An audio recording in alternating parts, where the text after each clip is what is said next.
పేరున్న వ్యక్తి మా పార్టీకి రావడం కూడా మాకు శుభపరిణామం. మరిన్ని భవిష్యత్తులో మంచి పదవులు రావాలని అడిగి స్టేజ్ మీద అలంకరించిన ప్రజలందరూ కూడా ఎంత అభివృద్ధి చేసావో, సొసైటీలు ఎంత అభివృద్ధి చేసావో, ఇసులు ఎంత అభివృద్ధి చేసావో, ఈరోజు ఫ్లైఓవర్లు ఎంత తీసుకున్నావో అన్ని తెలుసు జనానికి. ఎవరైనా సైట్ అమ్మాలంటే కుప్పం కాపం కట్టాలి అతనికి.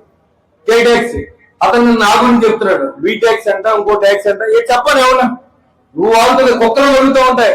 మురిగిన ప్రతి కుక్కకే సమాధానం చెప్తే వాళ్ళు పిచ్చోలు అయిపోతాం. కాబట్టి కుక్కల్ని వదిలేద్దాం.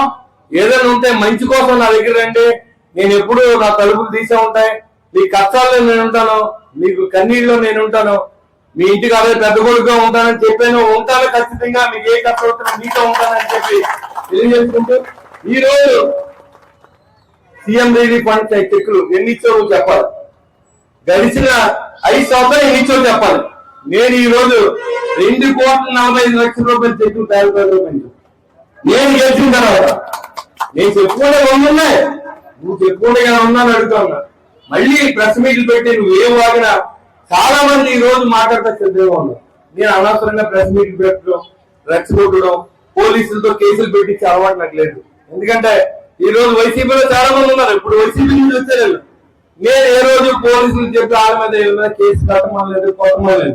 కానీ నువ్వు నెగ్గిన వెంటనే మమ్మల్ని కొట్టించి, మా గొడవలు కొట్టించి వీడియో చూసుకున్నాడు. ఎంత ఆనందం చూసుకోండి. ఎవరైనా కొడితే అయ్యో బాబు ఇలా కొట్టారంటారు.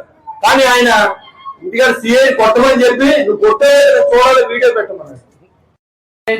కోరి ప్రార్థిస్తున్నాం. ఇక్కడ చైర్స్ వేయాల్సిందిగా కోరి ప్రార్థిస్తున్నాం. ప్రెస్ వారికి కూడా ఇక్కడ కుర్చీలు వేరేగా ప్రెస్ వాళ్ళకి చైర్స్